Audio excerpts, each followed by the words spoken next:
দুইটা জিনিস যদি আপনি চান, একটা হচ্ছে আপনার গোনা ঝরে যাক বা আমার গোনা ঝরে যাক এবং দুশ্চিন্তা দূর হয়ে যাক। এই দুনিয়াতে মানুষের যত পেরেশানি, মানে যত কষ্ট, দুঃখ, দুর্দশা, এর অন্যতম প্রধান কারণ হচ্ছে টেনশন। কারণ কি? টেনশন। কিসের টেনশন? রিজিকের টেনশন, চাকরির টেনশন, ব্যবসার টেনশন, আহাল পরিবারের টেনশন, স্ত্রী সন্তান, ভবিষ্যতে কি করব। দুনিয়ার টেনশনই তো বেশি, যদিও টেনশন থাকার দরকার ছিল পরকালের বেশি। তো দুনিয়ার টেনশন এবং পরকালের টেনশন সব দূর হয়ে যাবে যদি কেউ বেশি বেশি দরুদ পাঠ করে। এটা হাদিস থেকে বললাম। আর গোনা, আমল নামায় যে গোনাগুলো আছে এগুলো মিটে যাবে যদি কেউ বেশি বেশি দরুদ পাঠ করে।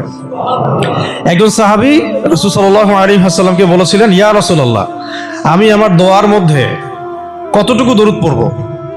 আমি কি 4 ভাগের 1 ভাগ দরুদ পড়ব? নবীজি বলেছেন সাল্লাল্লাহু আলাইহি ওয়াসাল্লাম, তুমি পড়তে পারো, চাইলে আরো বাড়াতে পারো, বাড়ালে তোমার জন্য উত্তম। ইয়া রাসূলুল্লাহ, আমি কি তাহলে 3 ভাগের 1 ভাগ দরুদ পড়ব আর 2 ভাগ দোয়া করব? নবীজি বললেন, করতে পারো, বাড়ালে তোমার জন্য উত্তম। ইয়া রাসূলুল্লাহ, আমি কি তাহলে অর্ধেক দরুদ পড়ব আর অর্ধেক দোয়া করব? নবীজি বলছেন, বাড়ালে উত্তম, চাইলে করতে পারো। ইয়া রাসূলুল্লাহ, আমি কি তাহলে সারা আমার পুরো দোয়াটাই শুধু দরুদই পড়বো আপনার উপরে? তখন নবী সাল্লাল্লাহু আলাইহি ওয়াসাল্লাম বললেন, যদি তুমি এটা করতে পারো তাহলে তোমার কোনো গুনাহও থাকবে না, কোনো দুশ্চিন্তাও থাকবে না। তো যদি দেখেন যে দরুদ পড়তে পড়তে পড়তে দোয়ার সময় চলে গেছে, এতে আবার মানে মন খুঁতখুত করার কিছু নাই, বরং আপনি সবচেয়ে বেশি লাভবান হয়েছে। আরেকটা আমল আছে যে আমলটা করতে থাকলে দোয়াগুলো এর মধ্যে চলে আসে এবং আপনি দোয়া করে যেটা হাসিল করবেন ওই আমল দিয়ে তার চেয়ে বেশি হাসিল করে ফেলবেন ইনশাআল্লাহ। সেটা হচ্ছে কোরআন তেলাওয়াত করা। কোরআন তেলাওয়াত করা, এই কয়েকটা আমল কালকে খুব খাস করে খেয়াল রাখতে হবে ইনশাআল্লাহ। জুমার রাতের তো ফজিলত আমরা জানিয়ে বললাম প্রথমে। রাত যেহেতু হয়ে গেছে, আজকে কিয়ামুল লাইল না করে কেউ ঘুমাবো না ইনশাআল্লাহ। তো আজকে আমি জাস্ট একটা সূরা নিয়ে কথা বলতে যাচ্ছি আপনাদের সাথে, শুধু একটা ছোট্ট সূরা। ইনশাআল্লাহ অন্য কোনো দিন আরো বিষয়ভিত্তিক আলোচনা হবে। এই সূরাটা হচ্ছে সূরা কাফিরুন। কোন সূরা? সূরা কাফ। সবাই জানি না সূরাটা? কিছু বিষয় আছে এই সূরার মধ্যে যেগুলো আমরা অনেকে জানি কিন্তু বুঝতে পারছি না। ওইটা বোঝানোর জন্য আমি একটু পুরাতন আলোচনা নতুন করে করার চেষ্টা করছি আর কি।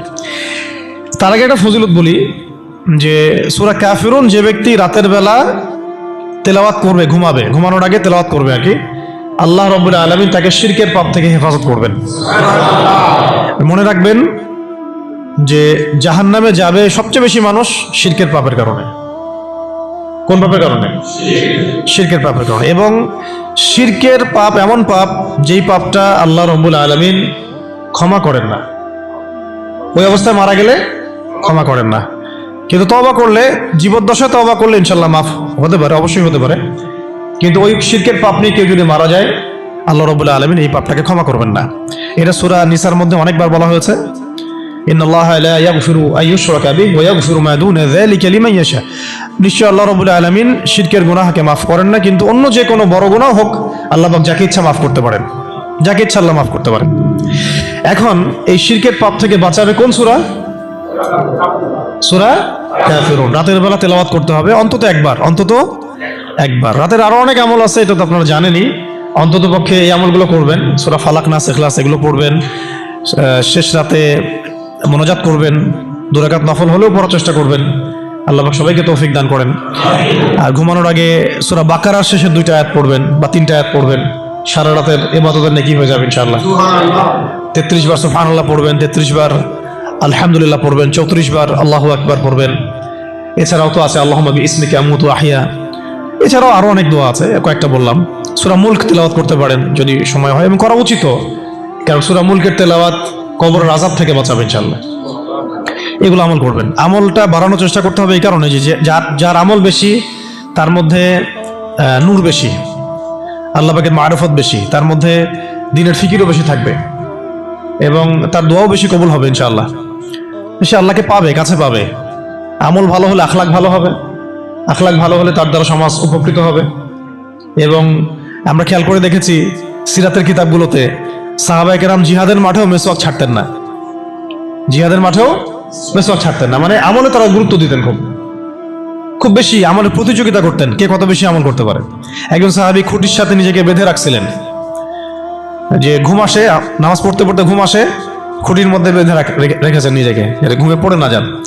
তো পরে নবী সাল্লাল্লাহু আলাইহি ওয়াসাল্লাম বললেন যে এত মানে অতিরিক্ত কষ্ট না করতে বললেন। আল্লাহ পাক তো সবসময় তোমার ইবাদত কবুল করতে পারেন, নিজের উপর এহসান করো, নিজের শরীরের হক আদায় করো। একজন সাহাবী তো এমন আমল শুরু করেছিলেন যে স্ত্রীর প্রতি তাকানোই বন্ধ করে দিয়েছেন এক সময়, হ্যাঁ তাই না? পরে স্ত্রী এসে অভিযোগ করছে আমাকে তো আমার স্বামী দেখেই না। তখন নবী সাল্লাল্লাহু আলাইহি ওয়াসাল্লাম ডেকে বললেন যে দেখো, স্ত্রীর হক আছে তোমার উপরে, তার হক আদায় করো, সেটাও সুন্নাত, এটাও ইবাদত। তো এইভাবে সাহাবায়েরা আমলের প্রতিযোগিতা করতেন। তো আমাদেরকে আমলের মধ্যে ব্যালেন্স করতে হবে, আমলে ব্যালেন্স করতে হবে, মানে একদিকে ঝুঁকে যাওয়া না, সব আমলগুলো যেন আমার আমলের মধ্যে থাকে, এটা ব্যালেন্স করতে হবে। শুধু তসবি দানা নিয়ে পড়ে থাকবো, জিহাদের কথা বলবো না, এটাও আবার না। আবার শুধু জিহাদের কথাই বলবো, দিন কায়েমের কথাই বলবো, নিজের ইবাদত আমল ঠিক থাকবে না, এমনও না। মানে সবকিছু ব্যালেন্স থাকতে হবে, আকীদা, আমল, সুন্নাহর ইত্তেবা সব ব্যালেন্স থাকবে ইনশাআল্লাহ। সবচেয়ে জরুরি দুইটা বিষয়ে আমরা মাথায় রাখবো, একটা হলো ইবাদত, একটা হচ্ছে দিন কায়েম। একটা হলো ইবাদত, একটা হলো দিন কায়েম। ইবাদত তো ব্যক্তিগত ব্যাপার, এটা জীবনের প্রত্যেকটা ক্ষেত্রে ইবাদত থাকবে, আর দিন কায়েম করতে হবে জীবনের প্রতিটা ক্ষেত্রেই, শুধুমাত্র ব্যক্তিগত জীবনে, ইবাদত বন্দেগীর জীবনে না, আমার অর্থনীতি, ব্যবসা বাণিজ্য, আমার সংস্কৃতি, শিক্ষা এবং রাজনীতির মধ্যেও। আল্লাহ পাক তৌফিক এনায়েত করেন। তো এখন যেটা বলতে চাচ্ছিলাম যে একদিন আপনারা তো সিরাত মোটামুটি পড়েছেন, সিরাত মানে রাসূল সাল্লাল্লাহু আলাইহি ওয়াসাল্লামের জীবনী তো মোটামুটি পড়েছেন আমি আশা করি। যদি না পড়ে থাকেন অবশ্যই পড়বেন, ঠিক আছে? প্রথমে শুরু করবেন তো কোরআন তেলাওয়াত থেকে। কোরআন তেলাওয়াত শিখতে শিখতে সিরাতটা পড়ে ফেলবেন। সিরাতটা আগে পড়া থাকলে আপনি কোরআন হাদিসের অর্থ যখন পড়তে শুরু করবেন তখন বুঝতে পারবেন যে কোন আয়াত কোন প্রেক্ষাপটে, কোন হাদিস কোন প্রেক্ষাপটে নাজিল হয়েছে। আপনার মাথায় পুরো 23 বছরের একটা ফ্রেম থাকবে, এটা খুব জরুরি। তাহলে আপনি বুঝতে পারবেন যে কিভাবে দিন প্রতিষ্ঠা করতে হবে এবং কিভাবে নবী সাল্লাল্লাহু আলাইহি ওয়াসাল্লাম করেছেন, তার উপর দিয়ে কি অতিবাহিত হয়েছে, সাহাবীদের উপর দিয়ে কি অতিবাহিত হয়েছে, এটা আমাদের মাথায় থাকবে। এবং কোন প্রেক্ষাপটে তারা কিভাবে রিয়াক্ট করেছেন ওইটা আমাদের মাথায় থাকবে। সিরাতটা আমি পড়ার জন্য খুব বেশি জোর দেই। আরেকটা বিষয় বলতে চাই যে এই সিরাতের প্রথম যে 13 বছর, প্রথম 13 বছর এটা ছিল মাক্কি জীবন। কোন জীবন? মানে মক্কায় নবী সাল্লাল্লাহু আলাইহি ওয়াসাল্লাম দাওয়াত দিচ্ছেন। তো মক্কার পরিবেশটা কেমন? মক্কার পরিবেশটা হচ্ছে আবু জেহেলদের শাসন চলতেছে। কাদের শাসন? আবু জেহেলের শাসন চলছে, আবু লাহাবের শাসন চলছে, উতবা সাহেবা এদের কর্তৃত্ব চলছে। আবার একই সাথে নবী সাল্লাল্লাহু আলাইহি ওয়াসাল্লাম তিনিও একটা সম্ভ্রান্ত বংশ থেকে আসছেন, সম্ভ্রান্ত গোত্র থেকে, বনু হাশিম থেকে। তো তার গোত্রের মর্যাদা অনেক বেশি, ঠিক আছে? আর এদিকে বনু মাখজুম, বনু এই তাইম, বনু তাই, বনু আদি, আরো অনেক গোত্র আছে। তো তারাও কিন্তু মোটামুটি প্রভাবশালী। তো রাজনৈতিক যে ক্ষমতাটা, মক্কার রাজনৈতিক যে ক্ষমতাটা, এটা আছে ওই সময় Abu Jahl, Abu Lahab, Utba সাহেব এদের হাতে। এবং ওদের একটা পার্লামেন্ট ছিল, ওর নাম ছিল দারুন নাদওয়া। কি নাম ছিল? দারুন নাদওয়া।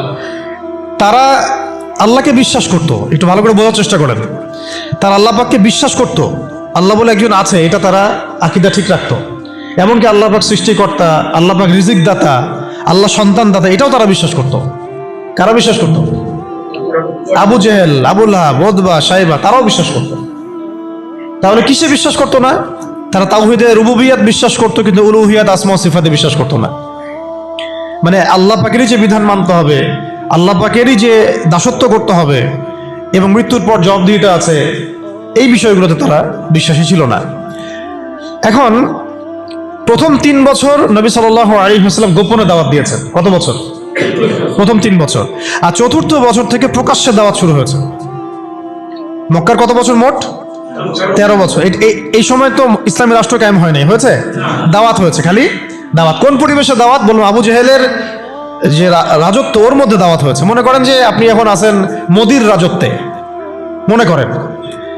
তো ওই রকম একটা পরিবেশে যদি ইসলাম আসে, ওইটা একটা মক্কার মিসাল হইতে পারে, যে ওইটা একটা মক্কার মতো পরিবেশ। ওইখানে আপনি দাওয়াত, সবাই অমুসলিম, সবাই মূর্তি পূজারী, সবাই মুশরিক, ওখানে আপনি ইসলামের দাওয়াত দিচ্ছেন। পরিস্থিতি কত কঠিন! কঠিন না সহজ? অনেক কঠিন। শুধু যে শিরক আছে তা না, ওই সমাজে সুদও আছে। কি আছে ওই সময়? সুদ আছে। ওই সমাজের মধ্যে জেনা আছে, ওই সময় ব্যভিচার আছে, ওই সময় মাদক দ্রব্য আছে, মেয়েদের অবমাননা আছে, কন্যা সন্তানের জীবন্ত দাফন করা হয়, তারপরে জুয়া আছে, মারামারি, হানাহানি, কাটাকাটি, গোত্রে গোত্রে দ্বন্দ্ব, এগুলো একটা সমাজের মধ্যে। একটু চিন্তা করেন, কল্পনা করেন, আপনার এই এলাকা কি এমন? আপনার এলাকা কি এমন? না। কিন্তু ওই বিষয়গুলোর কিছু কিছু বিষয় তো অবশ্যই এখনো আছেই, বরং এমন কিছু বিষয় আছে যেগুলো আগের চেয়ে বেশি আছে। না, আইয়ামে জাহিলিয়াতের যে কথাটা বলছি, আইয়ামে জাহিলিয়াতে কিন্তু সমকামিতা ছিল না এত বেশি।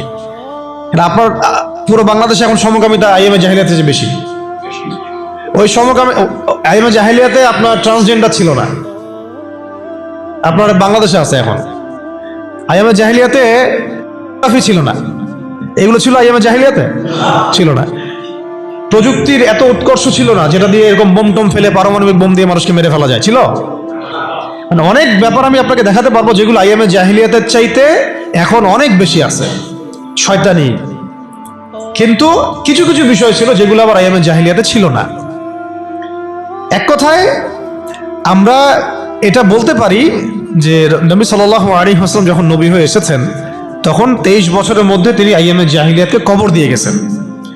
কিন্তু যখন থেকে আবার খোলাফায়ে রাশেদা শাসন চলে গেছে, ইসলামী খেলাফতগুলো আস্তে আস্তে আস্তে আস্তে অ্যাবলিশ হয়ে গেছে, তখন আবার নতুন করে জাহিলিয়াতগুলো এই সমাজে, শুধু সমাজে না, সমাজে, রাষ্ট্রে, বিশ্বের বুকে একেবারে একদম ঢুকে গেছে, না মানে একদম শেকড় গেড়ে ফেলছে। এখন সময় হচ্ছে ওই আবার নতুন শেকড় গাড়া জাহালাতগুলোকে উপড়ে ফেলার, এটা সময় এখন। এই জন্য পরিস্থিতিটা বুঝতে হবে যে নবী সাল্লাল্লাহু আলাইহি ওয়াসাল্লাম কোন কোন জায়গায় দাওয়াতের কাজ করছিলেন।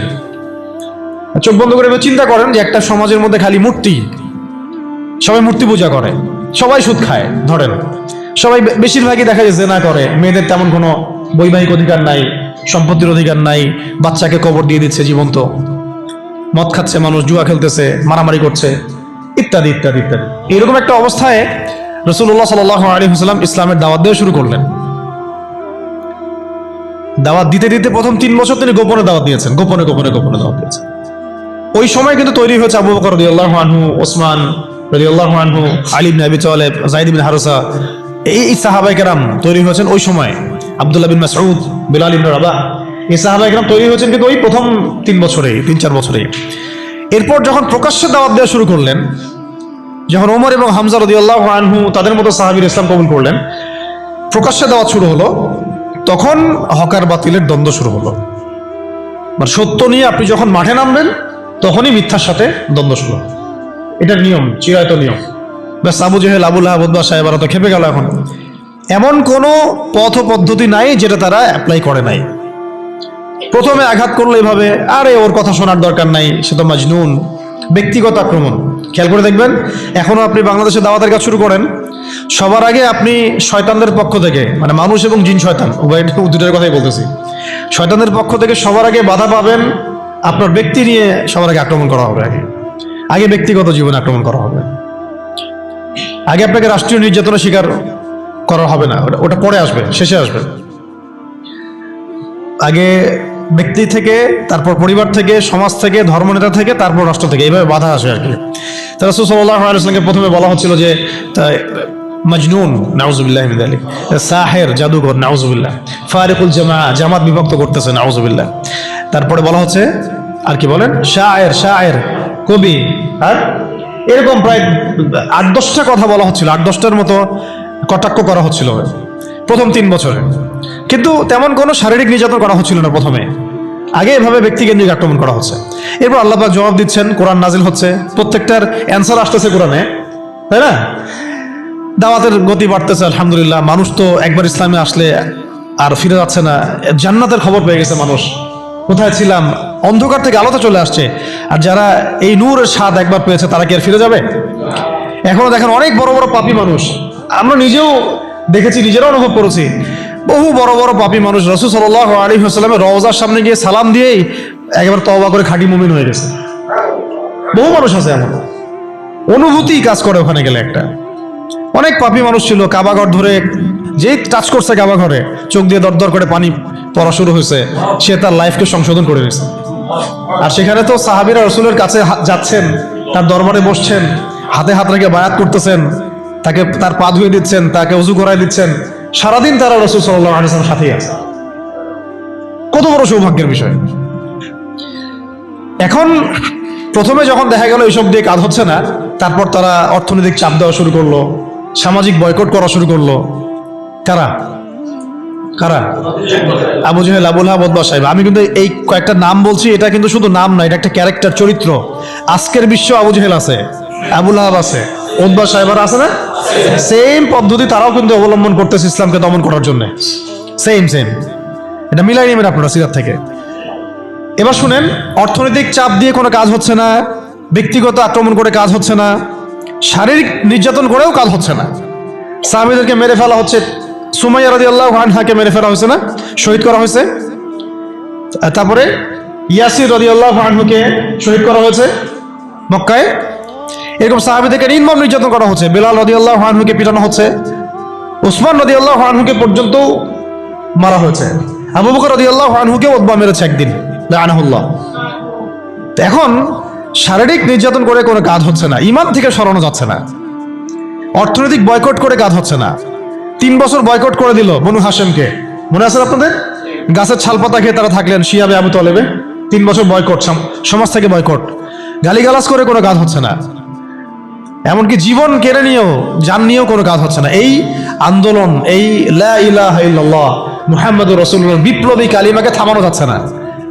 কোন পরিবেশে? আমাদের মতো অনুকূল পরিবেশে না, মনে করেন ভারতের মতো প্রতিকূল পরিবেশে। মনে করেন, বোঝানোর জন্য বললাম যে একটা গভর্নমেন্ট আছে, সে চরমভাবে ইসলাম বিদ্বেষী, সে তার গুন্ডা পান্ডা দিয়ে মুসলিমদেরকে পিটাচ্ছে আর মারতেছে এখন যেখানে সেখানে, দেখতেছেন না? রাষ্ট্রীয়ভাবে মুসলিম দমন হচ্ছে। একটা তো হলো রাষ্ট্রীয়ভাবে না, মানে অরাজনৈতিকভাবে কেউ ইসলামের বিরোধিতা করতেছে, সেটা আলাদা ব্যাপার। একটা হচ্ছে রাষ্ট্রীয়ভাবে ইসলামকে দমন করা হচ্ছে। কোথায়? ভারতে, সবাই জানি।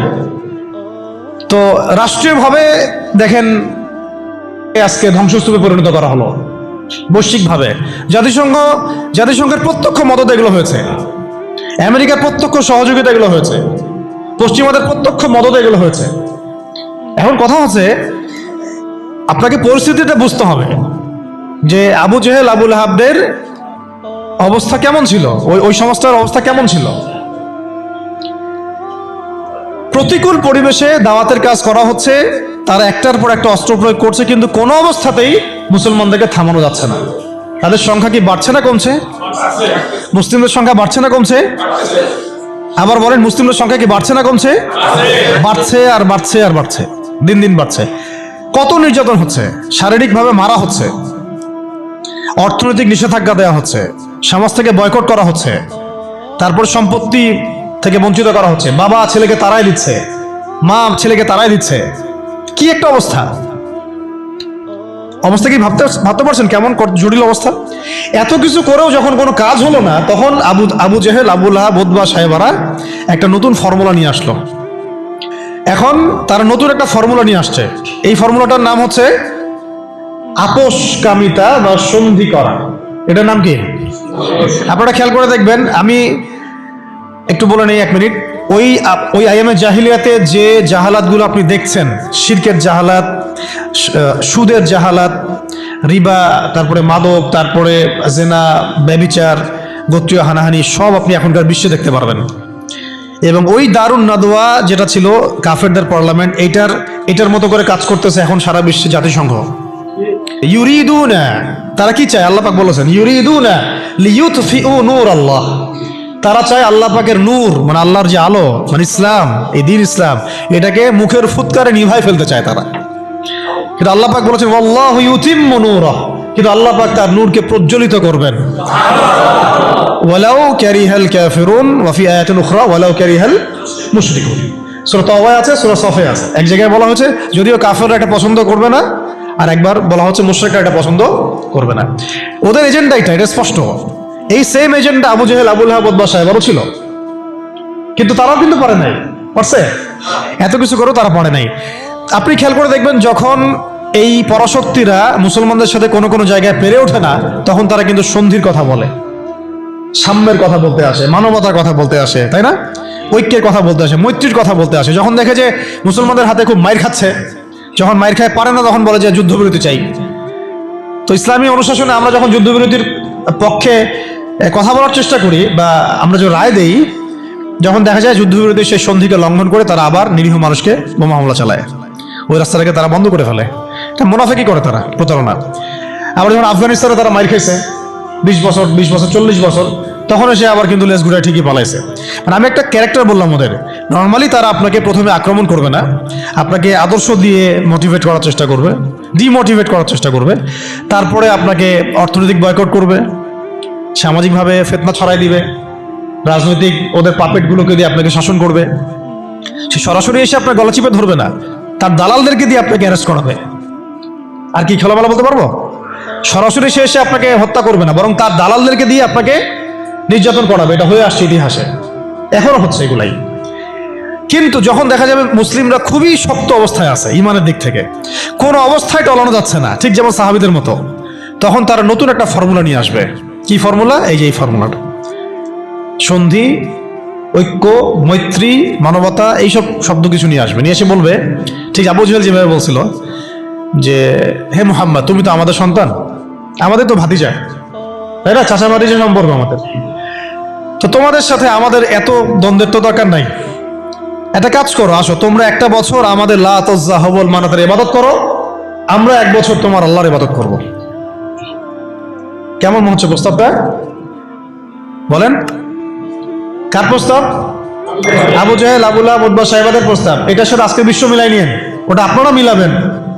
আমি ধরাই দিচ্ছি, মিলাবেন কারা নিজেই বুঝতে পারবেন আপনি যে কথা কোন দিকে যাচ্ছে এখনকার প্রেক্ষাপটে আর কি। 1 বছর তোমরা আমাদের লাত উজ্জা হবল মানাতের ইবাদত করো, আর 1 বছর আমরা তোমার আল্লাহর ইবাদত করব। এখন সরাসরি এইভাবে আপনাকে বলবে না যে তোমরা ইসলাম ছেড়ে দাও, তোমরা সবাই ইসলাম ছেড়ে কাফের হয়ে যাও, হিন্দু হয়ে যাও, খ্রিস্টান হয়ে যাও, ইহুদি হয়ে যাও। এরা একটা বলবে না আপনাকে, এই শয়তানরা। বরং এরা আপনাকে কি বলবে জানেন? তোমরা মুসলমানই থাকো, ঈসাই মুসলিম হয়ে যাও। কি বলবে? মুসলমান থাকো, কি হয়ে যাও? ঈসাই মুসলিম হয়ে যাও, এটাও তো মুসলিম। তোমরা মুসলমান থাকো, ওই কাদিয়ানি মুসলিম হয়ে যাও। কি মুসলিম হয়ে যাও? ওটা ওই যে খাচ্ছেন আপনারা, এটাই এই তো জাহালাত, সব কাদিয়ানি তো এগুলো এগুলো এগুলো এগুলো এগুলো না খাওয়া সওয়াবের কাজ। এটা না খাওয়া, না কেনা, এদের সাথে ব্যবসা বাণিজ্য না করা আপনার সওয়াবের কাজ, করাটা গুনাহের কাজ। এই ফতোয়াটা কি আমাদের ওস্তাদরা দিতে পারবেন না? এটা আমি কি ভুল ফতোয়া দিয়েছি? একটা হচ্ছে সাতেম, যে আল্লাহ রাসূলকে গালি দেয়, আর একটা হচ্ছে সে নিজেকে নবী দাবি করে। কে বড় পাপী? দুটা তো পাপী, অবশ্যই দুটাই তো পাপী, দুইটাই মুরতাদ, দুটোই হত্যাযোগ্য অপরাধ করছে। কিন্তু একজন বলছে যে আমি নিজেই নবী, আর একজন নিজেকে নবী দাবি করে নাই, বলছে মুহাম্মদ নাউজুবিল্লাহ, সে নাউজুবিল্লাহ একটা কথা বলে ফেলছে, নাউজুবিল্লাহ মিন যালিক, আমরা বলতে পারবো না। এখন কথা হচ্ছে দুজনেই কিন্তু সাতেম, দুজনেই কিন্তু মুরতাদ, উভয়কেই হত্যা করতে হবে। ইসলামী ফিকহে এটাই আছে। কিন্তু এর মধ্যে বড় পাপীটাকে, যে নিজেকে, তো ওই যে খাচ্ছেন গ্রামাঞ্চলের মানুষ, সহজ সরল মানুষ, এগুলো বুঝতেও পারছে না যে কোন ফাঁদে পড়ে গেছে মানুষ। আল্লাহ আমাদেরকে বোঝার তৌফিক দান করেন। আর তারা এই নীরবে নীরবে নীরবে তাদের শিকড়টাকে শক্ত করেছে, অর্থনৈতিক ভিত্তি শক্ত করেছে, তাদের জনবল বাড়াইছে, বিভিন্ন জায়গায় তারা জায়গাটাকে কিনে ফেলছে। এমনও সাতক্ষীরার মধ্যে একটা আমরা গ্রামে গিয়েছিলাম যেখানে ওদেরই সংখ্যা বেশি, মুসলমানদেরকে তারা ওই দোকান ভাড়া দিচ্ছে। আমরা তো আসি ওই যে হাত বাঁধবো কোথায়, তাই না, এই যে এগুলো নিয়ে।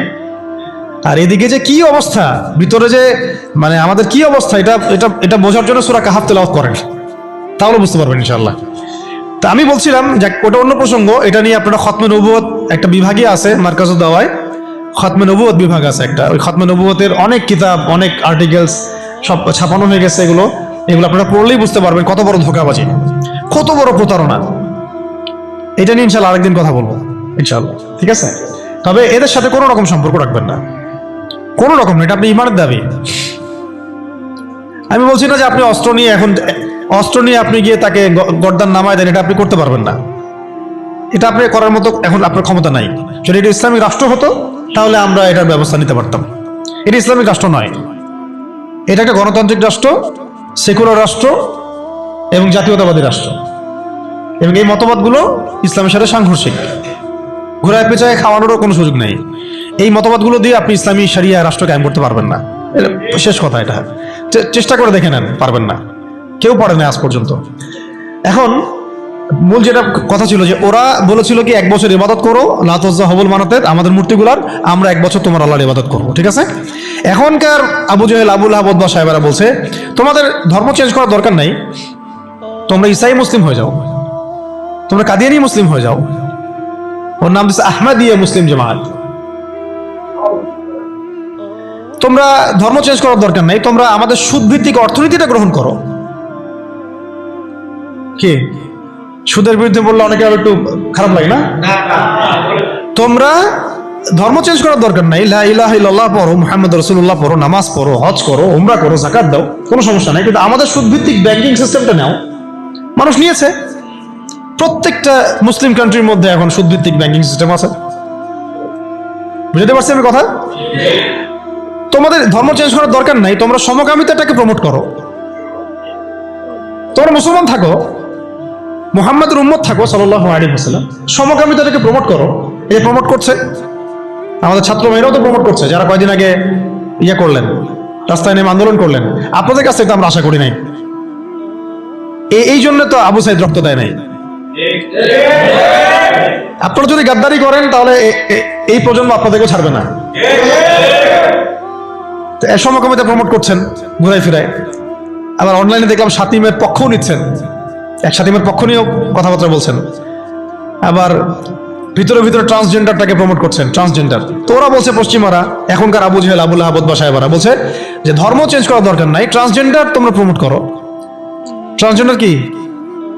বাহিরে অন্ডকোষ আছে, মন নাকি মেয়ে মেয়ে করে। আর কি খোলামেলা বলবো? এটা এখন আস্তে আস্তে লিগালাইজ হয়ে যাচ্ছে, দিন দিন নর্মাল হয়ে যাচ্ছে, নর্মালাইজ হয়ে যাচ্ছে এগুলা। যেমন সুদ আগে ছিল, মানুষ খাইলে একটু করতো, আরে আমি সুদখোর, মানুষ সঙ্গে সুদখোর বলবে, আস্তে আস্তে কমন হয়ে গেল, সবাই খাওয়া শুরু করলো, এটা নর্মাল হয়ে গেল। এখন ট্রান্সজেন্ডার দেখবেন কেউ কেউ ট্রান্সজেন্ডার হচ্ছে, তাই না? এটাকে মানুষ নিন্দার চোখে দেখছে। আল্লাহ না করুক, আল্লাহ না করুক, দেখবেন কয়েকদিন পরে দেখবেন এটাও নর্মাল হয়ে গেছে। আল্লাহ না করুন, আমিন। তো ওরা এগুলো বলে যে ধর্ম চেঞ্জ করার দরকার নাই, তুমি এগুলো নাও, আমাদের কি আমাদের পলিসিগুলো নাও, ধর্ম চেঞ্জ করার দরকার নেই, তুমি আমাদের সিকিউরিটি সিস্টেম নাও, সিকিউরিটি সিস্টেম নাও। এটা দিয়ে কি করবে সে? পুরো মুসলিম ওয়ার্ল্ডে কোথায় কি হচ্ছে ও ঘরে বসে দেখতে পারবে। কে? এই যুগের আবু জাহেল, আবু লাহাব, উতবা সাহেবারা। এরা কোথায় থাকে? এটা আপনার চোখের আড়ালে থাকে। তারা চোখের আড়ালে কি আছে ওটা ধরতে হলে কোন সূরা লাগবে? সূরা কাহফ। কোন সূরা লাগবে? হ্যাঁ, ধর্ম চেঞ্জ করার দরকার নাই, তোমরা আমাদের গণতন্ত্র নাও। কি নাও? বাস নিচ্ছে মুসলমানরা। ধর্ম চেঞ্জ করার দরকার নেই, তোমরা আমাদের জাতীয়তাবাদ নাও। মুসলমান জাতীয়তাবাদ নিয়ে নিছে। ধর্ম চেঞ্জ করার দরকার নেই, তোমরা আমাদের সেকুলারিজম মতবাদটা নাও। মানুষ নিয়েছে। ধর্ম চেঞ্জ করতে হবে না, তোমরা মুহাম্মদের উম্মত থাকো সাল্লাল্লাহু আলাইহি ওয়াসাল্লাম। তোমরা আমাদের কমিউনিজম নাও, সমাজতন্ত্র নাও। মানুষ নিয়েছে।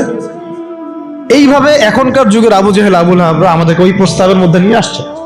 আমরা ওই সময় তো সাহাবায়ে কেরাম জবাব দেওয়ার আগে আল্লাহ পাক জবাব দিয়ে দিয়েছেন, আর সেই জবাব তো কোরআনে মওজুদ আছে। আমরা এই যুগের আবু জেহেল, আবু লাহাবদেরকে ওই জবাবটা দিতে পারি নাই, যে জবাবটা আল্লাহ পাক কোরআনে দিয়েছেন। আল্লাহ পাক কি বলেছেন এই প্রস্তাবের পরে? আল্লাহ পাক বলেছেন, কুল, হে নবী আপনি বলেন, ইয়া আইয়ুহাল কাফিরুন, হে কাফেররা শুনো ভালো করে, লা আ'বুদু মা তা'বুদুন, আমি তার ইবাদত করি না যার ইবাদত তোমরা করো। আমি তার ইবাদত করি না যার ইবাদত তোমরা করো। ওয়ালা আনতুম আবিদুন মা আ'বুদ, তোমরা তার ইবাদতকারী নও যার ইবাদত আমি করি। ওয়ালা আনা আবিদুন মা আবাদতুম, এবং আমি তার ইবাদতকারী নই যার ইবাদত তোমরা করো। ওয়ালা আনতুম আবিদুনা মা আ'বুদ, এবং তোমরাও তার ইবাদতকারী হবে না যার ইবাদতকারী আমি। এখানে আয়াতকে রিপিট করা হয় নাই, বরং এটাকে একটাতে আপনার বর্তমান কালকে বোঝানো হয়েছে, একটাকে ভবিষ্যৎ বোঝানো হয়েছে। কিয়ামত পর্যন্ত মুসলমান মন্দিরে যাবে না, আর মন্দিরে যে যায় লোক সে এই মসজিদ আসবে না। আসলে ধর্ম চেঞ্জ করে আসতে হবে। লাকুম দীনুকুম ওয়ালিয়া দীন, তোমাদের দিন তোমাদের জন্য, আমার দিন আমার জন্য। এই জবাবটা আমরা এখনকার বিশ্বকে দিতে পারি না। ভালো করে খেয়াল করে দেখছেন? এইভাবে সূরাগুলোকে মিলাতে হবে। ওরা এখন আপনাকে বলছে না সরাসরি যে আপনি ধর্ম চেঞ্জ করেন, আপনি অমুসলিম হয়ে যান, কাফের হয়ে যান, মুরতাদ হয়ে যান, এগুলো তারা বলবে না। তারা বরং বলবে আপনাকে আমাদের সুদটা নেও, আমাদের সংস্কৃতি নাও, আমাদের শিক্ষা ব্যবস্থা নাও, আমাদের রাজনৈতিক সিস্টেমগুলো নাও, আমাদের গণতন্ত্র নাও, আমাদের ধর্মনিরপেক্ষতাবাদ নাও, আমাদের কমিউনিজম নাও, আমাদের জাতীয়তাবাদ নাও, আমাদের ট্রান্সজেন্ডার নাও, আর কি বলবেন, আমাদের সিকিউরিটি সিস্টেম নাও, আমাদের প্রযুক্তি নাও, আমাদের মিডিয়া নাও, এগুলো নাও। ধর্ম চেঞ্জ করার দরকার নাই, কাদিয়ানি হও, ইসাই মুসলিম হও, কিন্তু লা ইলাহা ইল্লাল্লাহ ওটাও পড়ো। এই যুগের লা তাযাহুল মানাতরা আরো বেশি ভয়ঙ্কর। এই যুগের Abu Jahl, Abu Lahab, Utba, সাইবারা আরো বেশি ভয়ঙ্কর ওই যুগের আবু জেহেল, আবু লাহাবদের চাইতে। আর ওই যুগের সাহাবায়ে কেরাম যে ভাষায় উত্তর দিয়েছিলেন, এই যে কোরআনের ভাষায়, লাকুম দীনুকুম ওয়ালিয়া দীন, কিয়ামত পর্যন্ত না তোমরা আমাদের দ্বীনের অনুসারী হবা, আর না আমরা তোমাদের দ্বীনের অনুসারী হব। তোমাদের সাথে আমাদের এইসব আদর্শিক কোনো ঐক্য হইতে পারে না, আদর্শিক কোনো ঐক্য হতে পারে না। হ্যাঁ, ব্যবসা বাণিজ্য হতে পারে, কি হতে পারে, ব্যবসা বাণিজ্য হতে পারে, মুআমালাত মুআশারাত হতে পারে, প্রতিবেশী হিসেবে থাকতে পারে, অনেক কিছু আছে। কিন্তু আদর্শিক যেখানে, ইসলাম যেখানে প্রশ্নবিদ্ধ, ইসলামের মৌলিক বিষয় যেখানে ক্ষতিগ্রস্ত হবে বা বাধাপ্রাপ্ত হয়, এরকম কোন উসুলে তোমার আমার কখনো ঐক্য হতে পারে না। এখন যে কথাগুলো আমি বললাম, এগুলো কি ইসলামের মৌলিক বিষয় না? কেউ যদি ট্রান্সজেন্ডার হয়ে যায়, সে কি আর মুসলিম থাকবে? কেউ যদি কাদিয়ানি হয়, সে কি আর মুসলিম থাকে? কেউ যদি ইসাই মুসলিম হয়, মুসলিম থাকবে? কেউ যদি চরম সুদখোর হয়, সে তো আল্লাহর সাথে যুদ্ধ করতেছে, রাসূলের সাথে যুদ্ধ করতেছে, সে কিভাবে মুসলিম হতে পারে? কেউ যদি এরকম পশ্চিমা তন্ত্রমন্ত্রের পূজা করে, সে কি আর মুসলিম থাকতেছে নাকি? ফাসেক হয়ে যাচ্ছে। তো এখন কথা হচ্ছে, এই সূরা থেকে আমাদের এই শিক্ষাগুলো নিতে হবে যে আজকের বিশ্বেও, আজকের এই জামানাতেও কোনো অবস্থাতেই এই কাফের, মুশরিক, মুরতাদ, মুনাফিক এবং এই জায়নিস্ট শক্তির এরকম কোনো তন্ত্রমন্ত্রের ফাঁদে আমাদেরকে পা দেওয়া যাবে না। কেন দেওয়া যাবে না? কারণ আল্লাহ রাব্বুল আলামিন আমাদেরকে পরিপূর্ণ শরিয়া দিয়েছেন, পরিপূর্ণ কোরআন দিয়েছেন, সুন্নাহ দিয়েছেন, প্রত্যেকটা বিষয়ের পুঙ্খানুপুঙ্খ সমাধান দিয়েছেন। আমার অন্য কারো কাছ থেকে সমাধান ধার করারও কোনো দরকার নাই। আমাদের ব্যক্তিগত জীবনের হেদায়েত কোরআন সুন্নাহে মওজুদ আছে, পারিবারিক হেদায়েত আছে, সামাজিক আছে, শিক্ষা ব্যবস্থার আছে, সংস্কৃতির আছে, রাষ্ট্রীয় এবং রাজনৈতিক হেদায়েতও আছে। আমাকে তোমার কাছ থেকে তন্ত্রমন্ত্র ধার করতে হবে না। এই বিষয়টা আমাদের খুব ভালো করে বুঝতে হবে, কোন ক্ষেত্রে কি হেদায়েত আছে, এটার জন্য আমাদেরকে পড়াশোনা করতে হবে, দেখতে হবে, জানতে হবে, খুঁজতে হবে, ওলামায়ে কেরামের সাথে মাশওয়ারা করতে হবে। আর কোনো জায়গায় যদি দেখেন যে কোনো আলেমও এগুলোতে প্রভাবিত হয়ে গেছে, তাহলে আপনি হকপন্থী আলেম খুঁজে বের করবেন। এইভাবে আমাদেরকে সামনের পথটা চলতে হবে। এই সূরার পর একটা সূরা আছে, কি নাম? সূরা নাসর। কোন সূরা? তাই না? সূরা নাসর না? শেষ করে দেই, একটু অনেক দেরি হয়ে গেছে। এখন যখন কোন প্রেক্ষাপটে সূরা কাফিরুন নাজিল হয়েছিল আপনাকে তো বলছি একবার, ওই রকম প্রেক্ষাপটে এই সূরা নাজিল হয়েছে। আর এখন তো আমরা আছি ইসলাম বান্ধব পরিবেশের মধ্যে। তাহলে আমরা কেন এই যুগের আবু লাহাব, আবু জেহেল, উতবা, সাইবাদের এই তন্ত্রমন্ত্রগুলোর অনুসারী হব, ওদের ধোকায় পা দিব? যেখানে ওর ইসলামকে আক্রমণ করবে, আমরা কেন সেখানে সায় দিব? অথচ মক্কার মতো অবস্থায় সাহাবায়ে কেরাম এইভাবে জবাব দিয়েছেন সূরা কাফিরুনের জবাবে। আর এখন তো আমার সামনে নামাজের পরিবেশ আছে, যাকাতের পরিবেশ আছে, আমরা মুসলিম সংখ্যাগরিষ্ঠ, আমরা সবাই লা ইলাহা ইল্লাল্লাহ বুঝি, আলহামদুলিল্লাহ আমরা নামাজ পড়ছি, তিলাওয়াত করছি, অনুকূল পরিবেশ আছে। এখন কেন আমাকে এই যুগের আবু জেহেল, আবু লাহাবদের দাসত্ব করতে হবে বলেন? কোনো যুক্তি আছে? যুক্তি তো নাই, কোনো কারণও নাই। কারণ নাই? এই সূরার পরেই আল্লাহ পাক বলেছেন, ইযা জাআ নাসরুল্লাহি ওয়াল ফাতহ, যখন আল্লাহর সাহায্য আর বিজয় আসবে। মানে ওই রকম প্রতিকূল অবস্থাতেই বিজয় সুসংবাদ দিয়ে দেওয়া হয়েছে যে এই অবস্থা চিরকাল থাকবে না, তো এইটা তোমরা সবর করে এটা উতরায় উঠো, এখানে ঈমানের পরীক্ষাটা দাও, পাশ করো। ইযা জাআ নাসরুল্লাহি ওয়াল ফাতহ, সামনেই আসতেছে তোমাদের জন্য বিজয়। এটা সূরা সফেও আছে, ওয়া উখরা তুহিব্বুনাহা নাসরুম মিনাল্লাহি ওয়া ফাতহুন করিব ওয়া বাশশিরিল মুমিনিন। আর তোমরা যেটা পছন্দ করো দুনিয়ার, তোমরা দুনিয়াবি বিজয় অর্জন করবে, সেটাও সামনে আসতেছে। ফাতহুন করিব, আল্লাহ বলেছেন করিব, নিকটে আসবে এটা। ওয়া বাশশিরিল মুমিনিন ওয়া রাআইতান নাস ইয়াদখুলুনা ফি দীনিল্লাহি আফওয়াজা, একটা সময় আসবে মানুষ দলে দলে আল্লাহর দ্বীনে ঢুকতে থাকবে। তখন আল্লাহ পাক বলেছেন, ফাসাব্বিহ বিহামদি রাব্বিকা ওয়াস্তাগফির ইন্নাহু কানা তাওয়াবা। এবং যখন এই বিজয়টা আসবে, তখন এই Abu Jahl, Abu Lahab, Utba, Saiba এদের অস্তিত্ব কি হবে? তাব্বাত ইয়াদা আবি লাহাবি ওয়া তাব, আবু লাহাবের হাতও ধ্বংস হবে, সে নিজেও ধ্বংস হবে। মিলাতে পারছেন সিকোয়েন্সটা? এইভাবে আসছে বিষয়টা। যখন এই বিজয় আসবে তখন এই সব আবু লাহাব ধ্বংস হয়ে যাবে। আবু লাহাব এখানে শুধু একজন ব্যক্তি নয়, আবু লাহাব এখানে একটা রূপকথা, একটা একটা উপমাও বটে। প্রত্যেক যুগে যুগে আবু লাহাব থাকবে।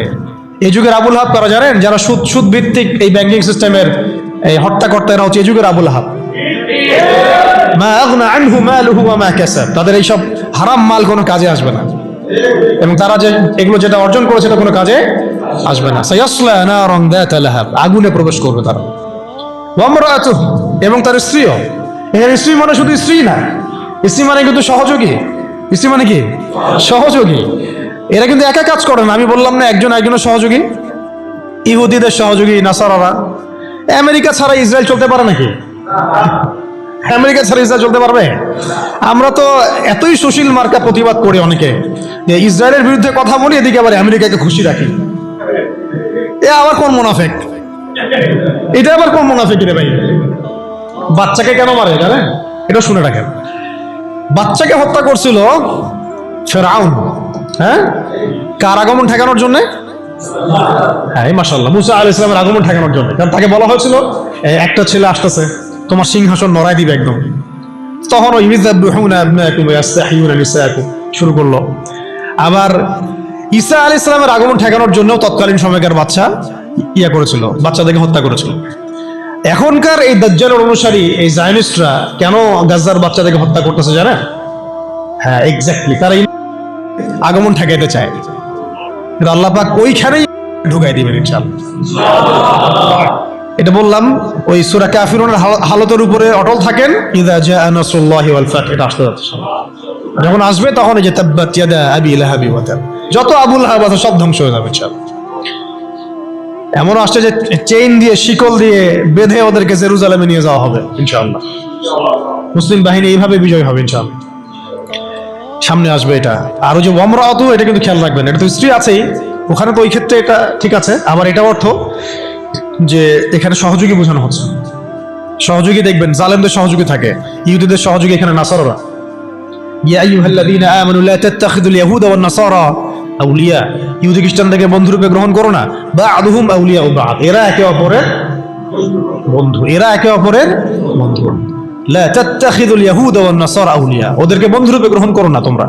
বা'দুহুম আউলিয়াউ বা'দ, এরা একে অপরের বন্ধু। দেখছেন সহযোগী? ওয়া ইমরাআতুহু, তার স্ত্রীও যাবে কোথায়? জাহান্নামে। হাম্মালাতুল হাতাব, হেল্প করতো তাকে। কি করতো? খড়কুটা নিয়ে এসে ডিস্টার্ব করতো না নবী সাল্লাল্লাহু আলাইহি ওয়াসাল্লামকে, ফেলে রাখতো, কষ্ট দিত। ওরাও এখন দেখেন আল্লাহর দিক দিয়ে কষ্ট দেয়, রাসূলুল্লাহ সাল্লাল্লাহু আলাইহি ওয়াসাল্লামকে কষ্ট দেয়। তাহলে আমাদেরকে কত রকম শত্রুর সাথে লড়তে হবে। ভিতরে শত্রু, বাহিরে শত্রু, বিশ্বে শত্রু, আবার ওইদিকে আছে ওদের সাথে। তারপরে আছে আবার আরবের মুনাফিকরাও, ওদের সাথে আঘাত করে ফেলছে। আর মুশরিকরা তো আছেই। আর কি বললাম, এক শ্রেণীর নারী, রাম বাম প্রগতিশীল সুশীল, এরাও ওদের সাথে যোগ দিবে। তাহলে আপনার আমার লড়াইটা কত কঠিন।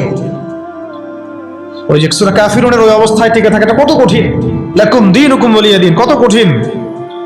ওই সিরাতের রাস্তা পাড়ি দেওয়া লাগবে, ওই সবর করতে হবে, মারও খাওয়া লাগতে পারে, জানও যাবে, হিজরতও করা লাগতে পারে। হিজরত করেছেন নবী সাল্লাল্লাহু আলাইহি ওয়াসাল্লাম। তারপরে ইসলামী রাষ্ট্র আল্লাহ পাক দিবেন ইনশাআল্লাহ। কিসের মাধ্যমে দিবেন? দাওয়াত, তাবলীগ এবং জিহাদের মাধ্যমে। দাওয়াত, তাবলীগ এবং জিহাদের মাধ্যমে, শুধু দাওয়াত আর তাবলীগের মাধ্যমে না, দাওয়াত, তাবলীগ এবং সাথে জিহাদও থাকতে হবে। তারপরে ইসলামী রাষ্ট্র ব্যবস্থা আসবে ইনশাআল্লাহ। এরপরে দেখেন কি বলা হলো, ওয়ামরাআতুহু, তার স্ত্রীও থাকবে। হাম্মালাতুল হাতাব ফি জিদিহা হাবলুম মিন মাসাদ, দেখেন ওর গলায় থাকবে জাহান্নামে ওই যে ছোবরা, রশি। মানে হেল্প করার কিছু উপকরণও ছিল, কিছু উপকরণ দিয়ে সে ইসলামের বিরোধিতা করত, দুশ্মনী করত। এখনো তারা অনেক উপকরণ বের করে ফেলছে ইসলামকে মানে ক্ষতিগ্রস্ত করার জন্য। এমনকি দেখেন কত কত নতুন নতুন প্রযুক্তি আসছে, এই প্রযুক্তিগুলো দিয়ে তারা ইসলামের ক্ষতি করতেছে। ভালো করে খেয়াল করে দেখেন, এমন অনেক প্রযুক্তি তারা বের করেছে, মিডিয়া বের করেছে, প্রযুক্তি বের করেছে, সিস্টেম বের করেছে, তন্ত্রমন্ত্র বের করেছে, মানে উপকরণ লাগে ইসলামকে ক্ষতিগ্রস্ত করার জন্য। আবু লাহাবের স্ত্রীও উপকরণ দিয়েই নবী সাল্লাল্লাহু আলাইহি ওয়াসাল্লামকে ক্ষতি করার চেষ্টা করছিল। আল্লাহ পাক আবার সেই উপকরণ তার গলায় ফাঁস লাগিয়ে তাকে মৃত্যু দিয়েছেন। মনে আছে? ওই গলার মধ্যে তার রশি আটকে ফাঁস লাগে সে মারা গেল। কে? আবু লাহাবের স্ত্রী।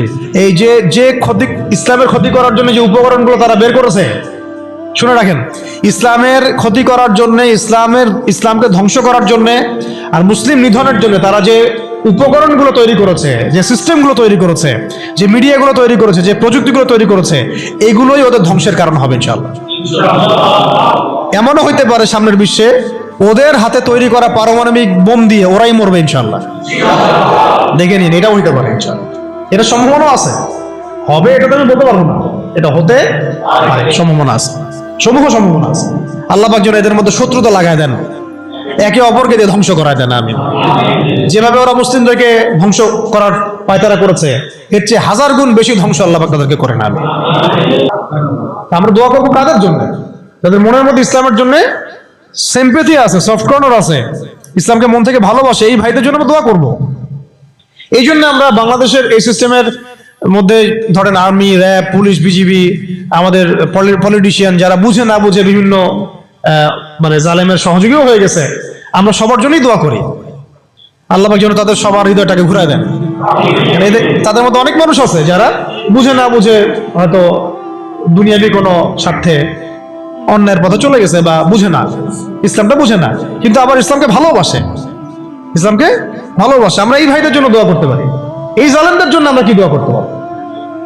অতএব ফিজিদিহা হাবলুম মিন মাসাদ, এটাও হবে, দেখে নিন। আর শেষ কথা কি, এটা কে করবেন? এই পুরো পরিকল্পনাটা কার? এই পুরো পরিকল্পনা হচ্ছে পরের সূরায় কুল হুয়াল্লাহু আহাদ। এটা এক আল্লাহর পরিকল্পনা। কোন আল্লাহ? আল্লাহুস সামাদ, যিনি কারো মুখাপেক্ষী না, তিনি আমাদের মুখাপেক্ষী না। এটা আল্লাহ করাবেন, আল্লাহর বান্দাদেরকে দিয়ে আল্লাহ করাবেন। কোন আল্লাহ? লাম ইয়ালিদ, যিনি কাউকে জন্ম দেন নাই, ওয়া লাম ইউলাদ, তাকেও কেউ জন্ম দেয়নি, ওয়া লাম ইয়াকুল লাহু কুফুয়ান আহাদ, তার মতো সমতুল্য আর কেউ নাই।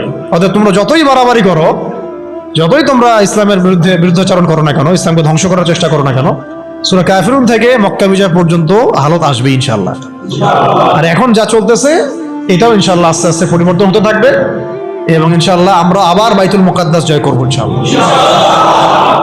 এই বিষয়ে কোনো সন্দেহ নাই যে সামনে ইসলামের বিজয় আসবে এবং মুসলিমদের সেই হারানো সেই গৌরব ঐতিহ্য আবার ফিরে আসবে। কিন্তু এইটা আপনার ঘরে বসে থাকলে রেডিমেড হাতে মান্না সালোয়ার মতো আসবে না। এটা মান্না সালোয়ার আসার যুগ না, এটা আবাবিল পাখি আসারও যুগ না। এখানে পাথর আপনাকেই ছুটতে হবে। আবাবিল পাখি এসে পাথর ছুটবে না, এটা পাথরটাকে ছুটতে হবে, আপনাকেই ছুটতে হবে। ব্যাস, আল্লাহ পাক শর্ত দিয়ে দিয়েছেন, ইন তানসুরুল্লাহ ইয়ানসুরকুম, তোমরা আল্লাহর দ্বীনকে সাহায্য করো, আল্লাহ তোমাদেরকে সাহায্য করবেন। ওয়া ইউসাব্বিত আকদামাকুম, আল্লাহ তোমাদের পা শক্ত করে দিবেন। ওয়া ইন তাতাওয়াল্লাউ ইস্তাবদিল কওমান গায়রাকুম, তোমরা যদি মুখ ফিরে চলে যাও, আল্লাহ পাকের কিছু যায় আসে না, আল্লাহুস সামাদ, আল্লাহ অন্য কওমকে হেদায়েত দিয়ে তোমাদের স্থলাভিষিক্ত করবেন। সুম্মা লা ইয়াকুনু আমসালাকুম, তারা তোমাদের মতো হবে না। ব্যাস, এই হলো মূল কথা। তাহলে আমরা চাচ্ছি আল্লাহর ইবাদত করতে, তার জমিনে তার দিনকে বিজয় করতে। তো এই বিজয় কি এমনি এমনি আসবে? কাজ করতে হবে তো নাকি? কয়েকটা কাজ আমরা করবো ইনশাল্লাহ, নিয়ত করতে পারি। প্রত্যেকে দিনের ফরজ জ্ঞান অর্জন করবো ইনশাল্লাহ, ঠিক আছে ইনশাল্লাহ। শেষ রাত শুরু হয়ে গেছে, আল্লাহ পাক যেন তৌফিক দান, আমিন। এখন দোয়া কবুল হবে। প্রত্যেকেই দিনের ফরজ জ্ঞান অর্জন করবো ইনশাল্লাহ। আমল বাড়াই দিব ইনশাল্লাহ, হালাল হারাম মেনে চলবো ইনশাল্লাহ। আমাদের পরিবারের পর্দার ব্যাপারে খেয়াল রাখবো, আমাদের শিক্ষার ব্যাপারে খেয়াল রাখবো, এবং জীবনের একটা নির্দিষ্ট ক্ষেত্রে ইবাদত করবো এমন না, পুরো জীবনটাকেই সুন্নাহ ভিত্তিক ঢেলে সাজাবো ইনশাল্লাহ। এর পাশাপাশি প্রত্যেকটা এলাকায় আপনারা ঐক্যবদ্ধ থাকবেন, জামাবদ্ধ থাকবেন। এখন তো আর ওই অবস্থা নাই যে একজন আমির আর সবাই মামুর হয়ে আছে, এমন তো অবস্থা নাই। তাই প্রত্যেকটা অঞ্চলেই তাওহীদপন্থী মানুষরা একসাথে থাকবেন ইনশাআল্লাহ। আর ইসলামপন্থী যে ভাইরা আছেন, বিভিন্ন দল সংগঠন করছেন, তাদের সাথে মিলেমিশে থাকবেন। একে অপরের সাথে কোনো কাটা ছোড়াছুড়ি বা কোনো রকমের দ্বন্দ্বে যাবেন না। তাদের দ্বারা ইসলামের উপকার হলো তো আলহামদুলিল্লাহ, কিন্তু যদি দেখা যায় তারাও এইসব তন্ত্রমন্ত্রের ধোকায় পড়ে কলম ধাঁধায় হারায় যান, এতে আল্লাহর কিছু যায় আসবে না। আল্লাহ পাক শরিয়া কায়েম করাই দিবেন ইনশাআল্লাহ। তারাও বুঝতে পারবে যে এইসব পশ্চিমা তন্ত্রমন্ত্র দিয়ে শরিয়া কায়েম হবে না। অন্ততপক্ষে কিছু যদি উপকার হয় তাহলে তাও তো ভালো, ইসলামের জন্য ওইটুকু ভালো। নাই মামার চেয়ে তো কালা মামা ভালো, বলি আমরা কি কথা। শেষ কথা হচ্ছে, এগুলোর সাথে আমাদের ব্যাপক দাওয়াতের কাজ লাগবে, ব্যাপক দাওয়াতের মেহনত লাগবে এবং প্রয়োজনে জিহাদের প্রস্তুতি রাখতে হবে। এই কাজগুলো মানে একত্রিত হলে ইনশাল্লাহ দেখবেন সূরা কাফিরুন থেকে মক্কা বিজয় ইনশাল্লাহ হয়ে যাবে। আচ্ছা, এইগুলা আমি আবেগ থেকে কথা বলেছি এমন না, এটা বাস্তব ছিল, অতীতেও হয়েছে এবং প্রত্যেক শতাব্দীতে ইসলাম বিজয়ী ছিল, এই শতাব্দীতে হবে ইনশাআল্লাহ। আল্লাহ পাক যেন সেই কাফেলায় আমাদেরকে কবুল করেন। আল্লাহ পাক যেন আমাদের মধ্যে যারা ইখলাস রাখেন, মনের মধ্যে ইখলাস রাখেন, সেই প্রত্যেক ভাইকে আল্লাহ পাক সেই মাকবুল জামায়াতের মধ্যে, মাকবুল কাফেলার মধ্যে কবুল ও মঞ্জুর করে নেন। হয় আমরা এই মিশনে হাঁটতে হাঁটতে আমরা হয় শহীদ হয়ে যাব, না হলে ইনশাআল্লাহ আমাদের হাতে আল্লাহ পাক বিজয়ের পতাকা দিয়ে দিবেন। ব্যাস, সবাই একটা দোয়া পড়েন আমার সাথে। সুবহানাকা আল্লাহুম্মা ওয়া বিহামদিকা আশহাদু আল লা ইলাহা ইল্লা আনতা আস্তাগফিরুকা ওয়া আতুবু ইলাইক। আসসালামু আলাইকুম ওয়া রাহমাতুল্লাহ।